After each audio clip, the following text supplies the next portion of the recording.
Hi, I will be answering to the questions of the video blog number 2. So the first question says, are individuals and firms obligated only to obey laws that they judge to be efficient and just?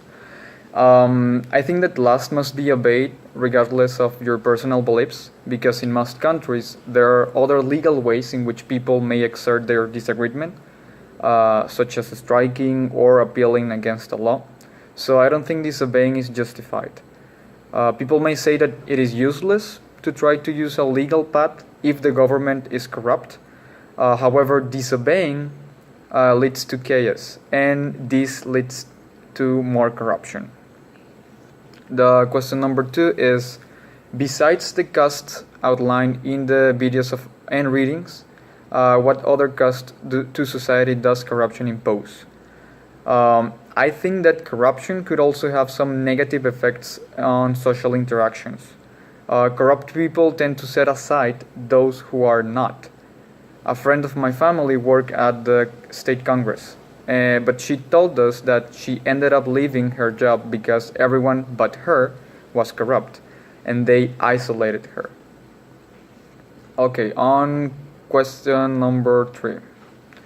How convincing do you find the argument that corruption sometimes encourages growth or development?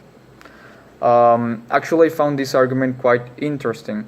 I never thought that corruption could actually be considered to encourage economic growth. And now that I know it does, I personally agree with it. For example, here in Mexico, the government is constantly starting new infrastructure projects.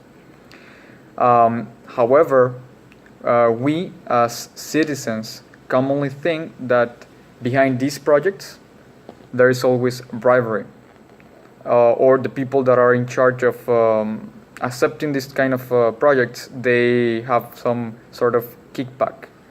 So even though the government may be starting these projects because of their personal interests, at the end, I think that the fact that it actually encourages economic growth and development, then we cannot say that the argument is the starting argument is incorrect.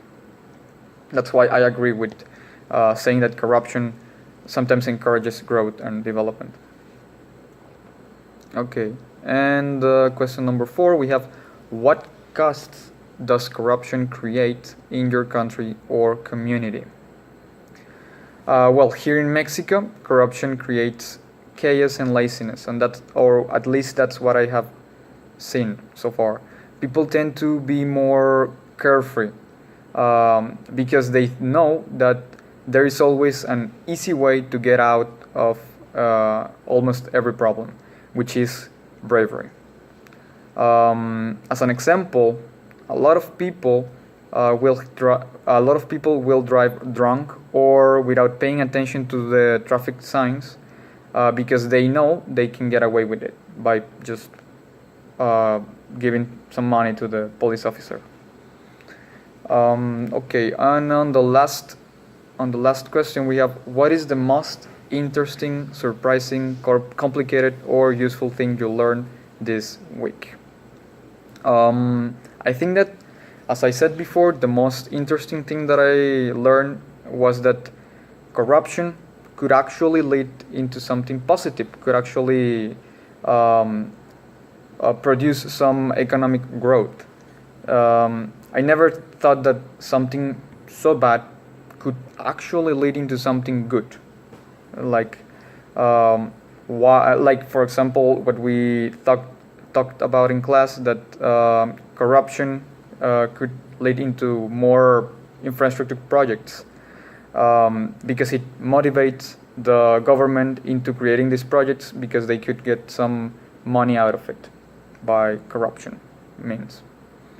So maybe we could say that there is always some good within the bad, the phrase that says that. It may be actually true in this case, and that is interesting to me. So, well, thank you very much, and that's the end of the video.